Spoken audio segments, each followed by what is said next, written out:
And yeah, he piled up a lot of international experience concerning intercultural differences, and we're very excited what he's going to tell us today. Thank you, Mr. Lam.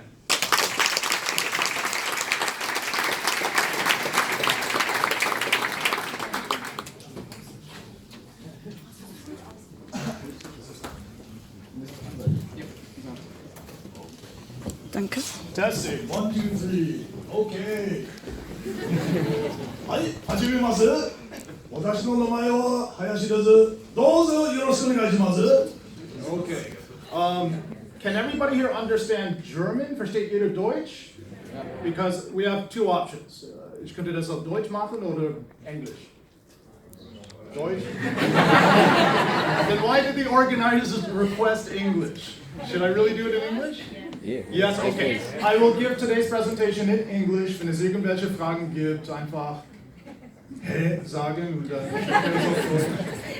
also, wie Sie hören, spreche ich Deutsch ganz ohne Akzent, ganz ohne deutscher Akzent. Okay. So my name is Ryan Lam. That's the legal name. If you Google me to try to find my courses at the Universität Mannheim, I teach at the university for English. I used to teach here also at the DHBW, Duale Hochschule Baden-Wuerttemberg, the State Cooperative Business School for the Lehrstuhl Handel.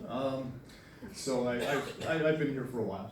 Okay, 3 parts to my presentation. First, I'll talk a little bit about my background, what it is I do, and some of the differences in negotiation styles from region to region. Second part, I'll do a comparison North America to Europe.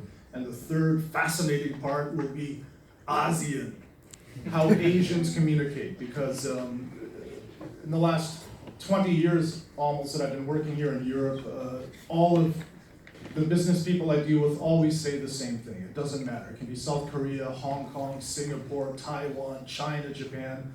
They never understand the Asians. Yes doesn't mean yes, no, well they don't say no, but yes and no doesn't mean anything. Do we have an agreement? Are they interested in ordering? Nie eine klare Ansage. So I'll try to explain a little bit what that's about. Okay? And as we go along, we're going to do this in the fun English language style. You can ask questions anytime. Okay? All right. So I myself, I grew up in Canada. I was born there, grew up the first 25 years of my life.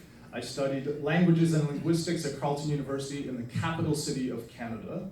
So I'm actually a language guy. And exactly 20 years ago in 1998, I moved to Tokyo, Japan and began working as a language teacher for English because it was a huge market in the 80s and 90s for any native speakers to go over and teach English. Now the market is China, the market has changed. Over 2 years there, 2 years, 2 months, and then I moved here in 2000 to Mannheim, and I've been in Mannheim ever since the last 18 years. The first year and a half or so, I was working in several different companies. MVV, Deutsche Bahn, Daimler Chrysler, Langnese Ice Cream, Roche, Brugger, Systema, a handful of different companies. You name it, I was there. And then by the second year, starting 2001, my work was really split 50-50, teaching students at the University of Mannheim, and also with only one corporate company client, which is BASF, the chemical company in Ludwigshafen, BASF. I worked there, 36,000 people, all in one campus location, and I work with everything from IT managers to chemists, and it's very mixed, so it's interesting work.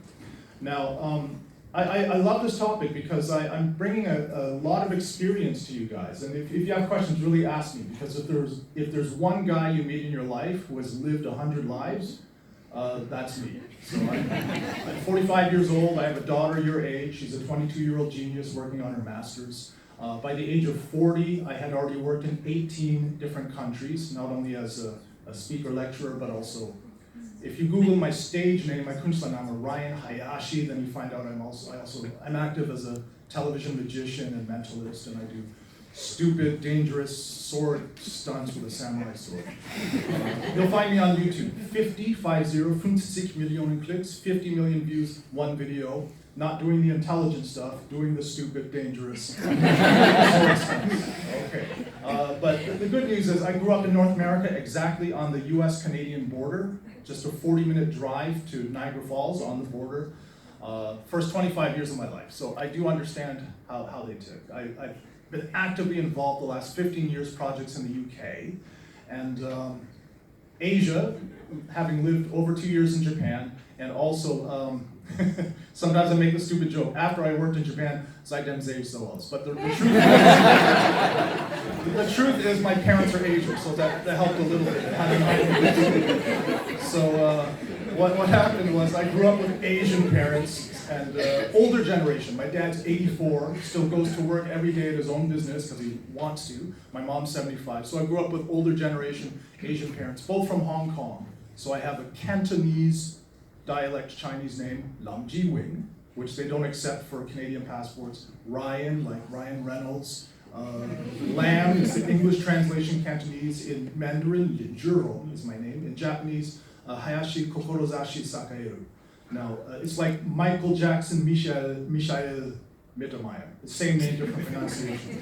Why do I use, Google Ryan Lam, you won't find me. Why do I use the Japanese version of my name?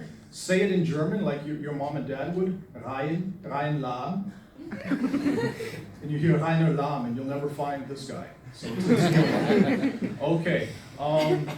Now, when we look at intercultural differences for Verhandlungstaktiken, the negotiation strategies, there's a few different things to look at. The honesty, so the German people, German language is very open, very direct. Wir sagen, was Sache ist. So we say the unit price. We say, when can we produce? How fast can we deliver? Other cultures don't work like that. Try to deal with Asians, try to deal with Italians, and it's another planet. It's really speaking another language. But there are reasons for that.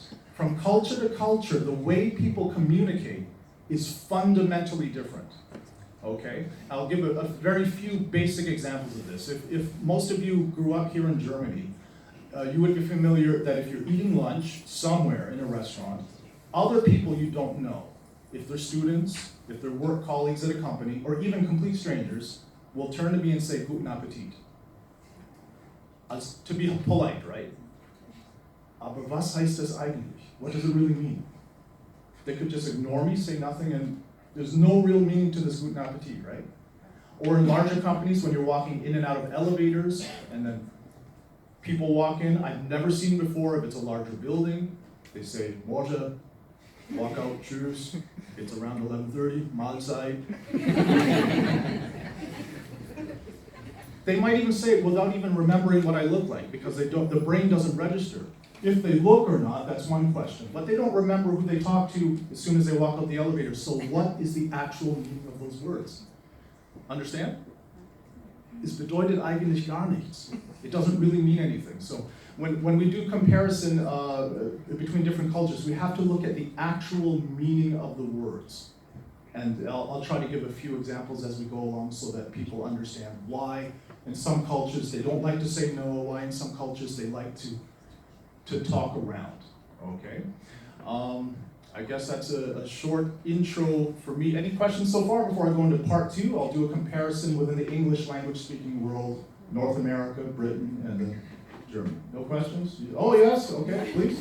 Question? How many languages do you speak? How many languages do I speak? Why do I always get that question? Is there anyone in the room who speaks a language other than German? Very international group. Okay, just say the name of your language, please. Just say the name of your language. Russian. Ты говоришь по-русски. Я немного говорю по-русски, потому что у меня есть много русских.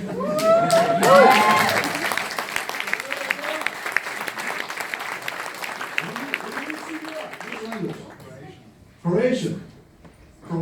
Croatish, yeah. Правда, как си. Говорит мало хорватское. Still, milko. Hrvatsko, milko. Okay, another language. Next one. I'll do a couple just to show what I'm. Oh, language, please. Spanish. ¿Habla español? Hola, ¿qué tal? El español es uno de los idiomas más importantes y hablados en el mundo y por eso estoy estudiando correctamente. Yeah. Just like Antonio Banderas says in Zorro, hablamos el español, idioma de los Okay, last one. Yes, language, please. Le français, ça c'est intéressant. Je suis né au Canada, grandi au Canada, alors je peux parler le français. Pas parfaitement, je suis anglophone qui essaie d'imiter la langue française, mais je peux communiquer. The interesting thing about the French language, nichts für ungut, I don't mean to insult the French people, the French language, relative to the use of the French language is hugely taught in German schools. Your parents, there are millions and millions of Germans who are now between 40 and 50 who learn French in school, and still too many schools, relatively too many, relative to how einsetzbar, how functional it is within the business world, because French is only spoken in France, part of Switzerland, Luxembourg, Belgium, and a whole bunch of third world African countries. Okay. Last language? It's kind of fun. I'll just do maybe one more. Yes, which language do you speak? Italian. Parlo italiano. Perfettamente. Posso fare le mie conferenze anche in italiano, ma nemmeno parlo in inglese. Aspetta, piacerebbe trovare una ragazza abbondante che sa cucinare, magari in italiano. Okay, all right. So I'll stick to English now. So basically that's what I do. Because of my work experience and just because I've dealt with so many different countries, this is the place that I'm coming from. Okay, I'd say that's good enough for an intro. And cut.